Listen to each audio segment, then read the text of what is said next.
Our message affirmation today is, I am not held back by the past. I was reading an interesting article this week. Does anybody know how, especially in India, how they keep the elephants from walking away?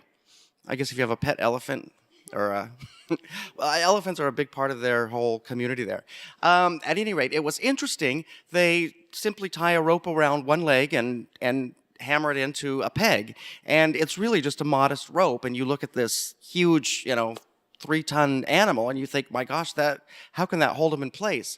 And it turns out that they start very young. So when they are very little, of course, that rope would hold them in place. So when they try to move, they can't, and they just remember that throughout life. So later on, they're holding on to what they learned as a young elephant. So they remember that, and later in life, even though they could easily get away, it still holds them in place.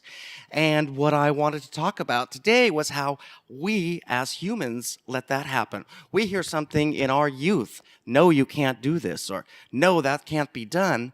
And even when we're adults, and we certainly have absolutely every ambition, every reason to do something, what we learned in our youth is still holding us back. So we're like these young elephants not going anywhere, held back by the tiniest little string, and that is something that we learned in our youth, something somebody told us. And I'm reminded of somebody that I knew many, many years ago who was very challenged and sort of relegated themselves to having a very, sort of a mediocre job and career in life, because growing up, the parents had always said, oh, you can't go to college. You can never go to college. That's not in our family. We don't have the resources for that.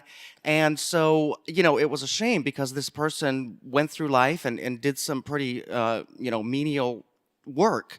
And it wasn't until they were well into their mid-30s that, they actually sat and talked to somebody, and they said, there are so many options. You can take a loan, you can get grants, you can do this. Nobody who wants to should be denied this. And so, the person went through, and the sort of unfortunate thing is, by the time it was all over, they were sort of well along in life to start a new career. And the person did this, but, the unfortunate thing is, had they done that younger, of course, the opportunities would have been so much greater. In life, we are held back often by the same things that we heard from our parents, or even, when you start your first job and your boss tells you, oh, you can't do this, you can't do that, and you might carry that forward with you, when in fact you have every ability to go forward and do what it is that you want to do. Our question this week, so as you're going through your process and your chores and work, ask yourself, as you're doing things, as you're seeing things, is there a wall in front of you? Is there something you're not doing because you're letting the past hold you back? So ask yourself, do I let the restraints of the past hold me back today? And that's a very essential thing, is realize today you have no restraints. Visualize yourself taking an axe and chopping that rope, so you are no longer held to that post.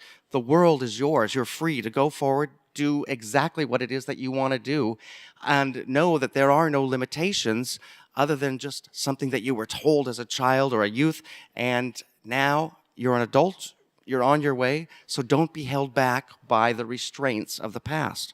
And the good news is that we can let go of the ideas and the thoughts that may have held us in place at one time, and be free to go forth and live a life of great happiness, health, and prosperity. Because we know, as New Thought students, that's our goal, is we come together and we meet and we fellowship, and we, as Cynthia was mentioning, we re-energize ourselves so that we do go forth into our daily lives, and we live lives of great happiness, health, and prosperity. Because we know in our faith belief that we are all created in the image of God. God is perfect, therefore we are perfect. So we're meant to have lives of great abundance, great health, and great happiness. So as you go through your week and you are thinking to yourself about all the things that maybe you're not doing or you don't do because there was something you were told or some experience that you had in the past that has you tethered to a post, like I say, visualize yourself taking an axe, cutting that rope, and move forward, and do